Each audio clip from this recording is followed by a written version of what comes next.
A young mum cradling her baby on a bridge. Vision fading to black. Knees giving way. A stranger's hand reaches out fast. He catches them both, right before they hit the ground. That man didn't just save them that day. He stayed in the emergency department for 12 long hours.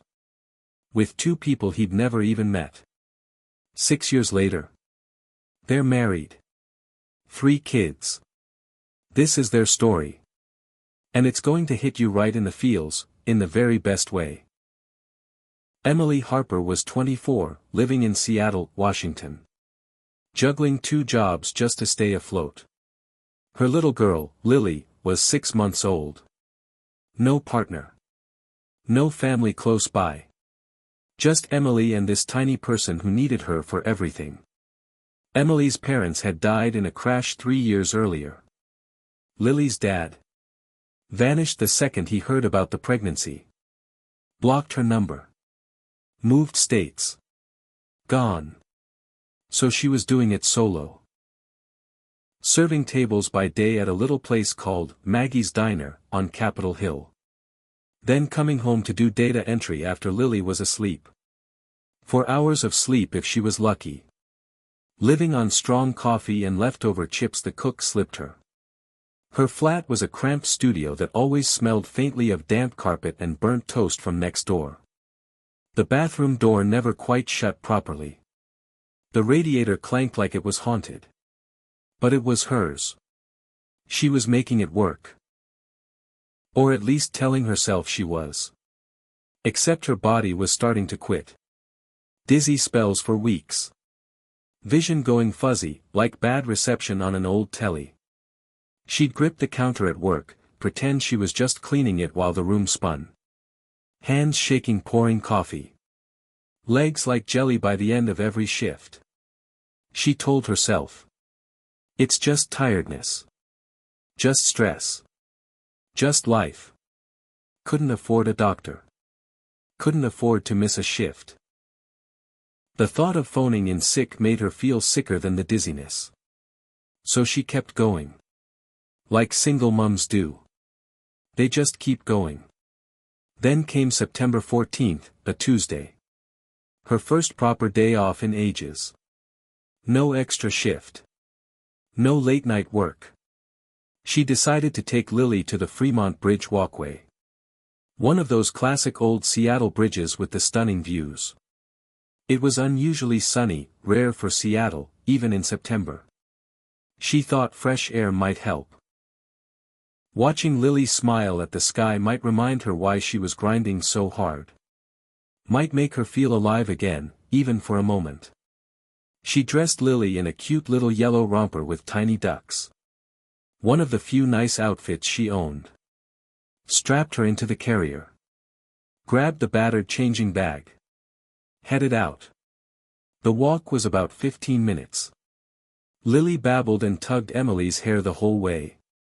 Completely unaware how exhausted her mum was. And honestly, that little giggle made Emily smile. At least one of them felt happy. Halfway across the bridge. Lily snug against her chest. It hit again. But worse this time. Much worse. Ears ringing, high, sharp, drowning everything. Vision tunneling, black creeping in from the sides like a closing curtain. Bright sun suddenly blinding, then fading. She knew. This wasn't normal tired. This was her body shutting down. She reached for the railing. Legs buckled. No warning. 1 second standing. Next second falling. Only one thought in her head. Protect Lily. Protect Lily. She wrapped both arms tight around her baby. Twisted midair. Trying to take the fall on her own back. Her own head. Anything. Just not the baby. Please God, not the baby. But the ground never came. Strong arms caught her from behind. One around her waist. One cradling the back of her head. Someone had grabbed her right in the fall. Vision almost gone. Just sounds. Sensations. Muffled. Distant. A man's voice, calm, but urgent, cut through the ringing. I've got you. I've got you both. You're okay. Stay with me. He lowered her gently to the ground. Still holding Lily safe against Emily's chest. People gathering now. Voices overlapping. Someone asking if she's alright. Another saying give her space. Someone calling 911. Emily tried to say she was fine. Just needed a minute. But the words came out wrong. Slurred. Fading. The man kept talking. Kept her there. Hey, stay awake for me. What's your name? Can you tell me your name? What's the baby's name? Lily, that's beautiful. She's okay. Didn't even cry. You did so good protecting her. Ambulance is coming. Just keep your eyes open. Look at me. Stay with me. His name was James Carter. 32 years old. Construction foreman for a big Seattle building firm. He'd been crossing the bridge on his lunch break. Heading back to site. Saw Emily stumble. He'd volunteered with the fire service in his 20s. 2 years. Instincts kicked in. Most people freeze. James ran. Dropped his sandwich. Sprinted. Caught them with maybe half a second to spare. Before Emily's head smashed the concrete. Ambulance arrived 8 minutes later. Paramedics checked Lily first. Not a mark. Not even frightened. Then Emily. Blood pressure crashing, something like 80/50. Pulse wild, 40 to 120 in seconds. They got her on the stretcher. Into the ambulance. Emily drifting. Kept asking for Lily. Reaching with shaky hands. James picked up her fallen bag, old canvas, broken zip. Looked at the paramedics. I'm coming with you. They said. Not family. Hospital rules. He didn't argue. Just said. Then I'll follow in my truck. And he did. Jogged to his old Ford pickup. Followed the ambulance all the way to UW Medical Center. Ran yellow lights to stay close. James was that guy. Helped old ladies with bags. Stopped on the freeway to change tires. His mom raised him that way after his dad left when he was 7. She always said. You help people because that's what decent people do. He'd been married once. Ended badly. Ex said he cared too much about everyone else. Not enough about them. Said he was married to being the hero. Not her. Divorced 3 years ago. Threw himself into work. Gave up dating. Figured alone was simpler. No one to let down. But seeing Emily fall, baby strapped to her chest, that look of pure terror. He couldn't just walk away. It felt wrong. Deep wrong. So he stayed. They admitted Emily. Checked Lily anyway. She was perfect. Emily kept fading in and out. Doctors ran tests. Results made them frown. Severe anemia. Iron levels rock bottom. Hemoglobin at 7, should be over 12. Plus malnutrition. Exhaustion. Chronic stress. Body just, quit. 4 iron. Fluids. Overnight. Probably longer. James sat in the waiting area. Holding Lily. This tiny 6-month-old staring up with big curious eyes. Emily's eyes. Nurse asked. You the dad? No. Family? No. Anyone we can call? He didn't know. Didn't even have Emily's surname yet. So he waited. 12 hours straight. Uncomfortable plastic chair. Holding a stranger's baby. Fed Lily a bottle at 6 when she fussed. Hospital formula. Changed her nappy, fumbling, hadn't done it since his nephew years ago. Walked the corridors at midnight. Bouncing her gently. Humming old country tunes his mum used to sing. People probably thought he was the dad.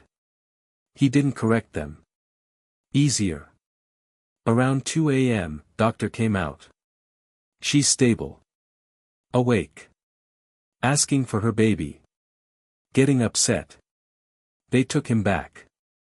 Emily, pale, wired to 4, eyes red from tears. Saw Lily asleep on James's shoulder. Broke down crying. Not sad. Relieved.